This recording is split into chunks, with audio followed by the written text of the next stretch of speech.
Goat is the most widely consumed meat in the world. There are few, if any, religious taboos limiting its consumption. And with massive export opportunities opening up in China and Southeast Asia, the upside for this industry is enormous. Within the industry at the moment, there's certainly a huge amount of optimism, certainly at that domestic front.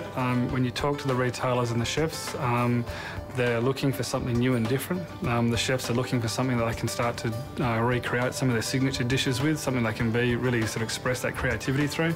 Butchers, again, are always looking for something different to put into their shop fronts to give them that competitive edge.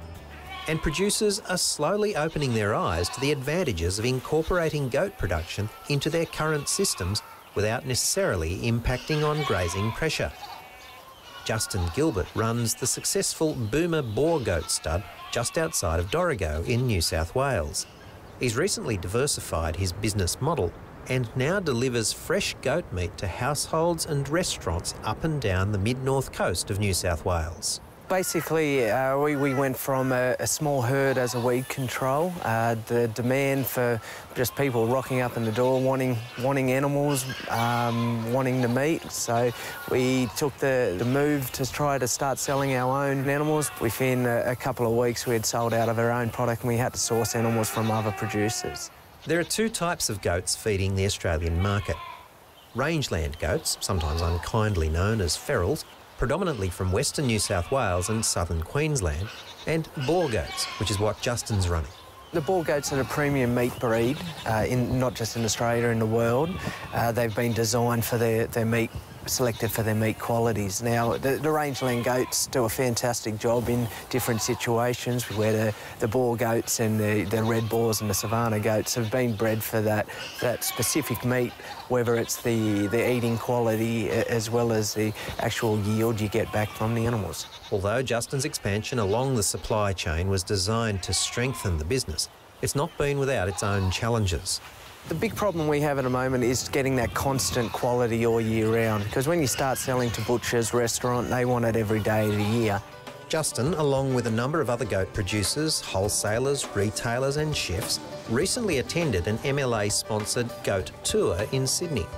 The ultimate aim of these events is to get more goat meat onto Australian plates and menus. It was really a networking exercise for the goat industry. It was ability to be able to bring both sides of the industry, the production side and the usage side together, to understand, all the different elements and specifications around the goat industry and some of the opportunities that are out there for not only producers to take on, but also particularly butchers and chefs.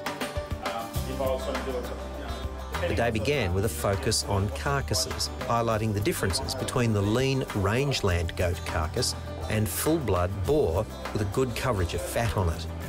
There were butchering demonstrations, and then the versatility of the meat was showcased through a range of dishes, cooked and sampled on the day. It was a fantastic opportunity to meet up with these restaurants and butchers who might be on the other end of a phone, or just get you face-to-face to really talk and explain how the animals are produced, what the qualities of the animals are, just to help them in their promotion of the product as well. It was just a really good networking day. Those moves to build strong linkages from producers right through to end users, to butchers and to chefs, are quite reminiscent of what began to gain momentum in the early 1990s in the beef industry.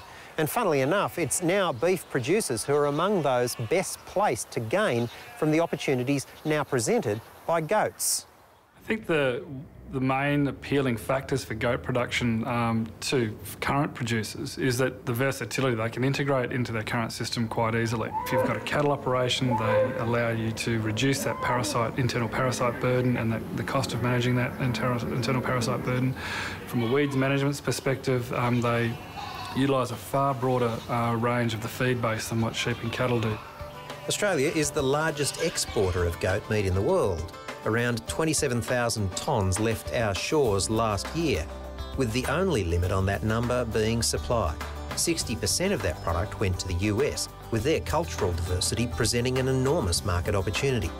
New markets are evolving in Vietnam and the Middle East, and the global shortage of mutton presents further opportunities. We've got to be able to add the resources and the tools for producers to be able to understand goat production and therefore be able to integrate it into their current systems. And I think that's a great opportunity from a production perspective, that there is that capacity to be able to include goats into many farming operations. And there's a demand for the product, and Australia can deliver that product.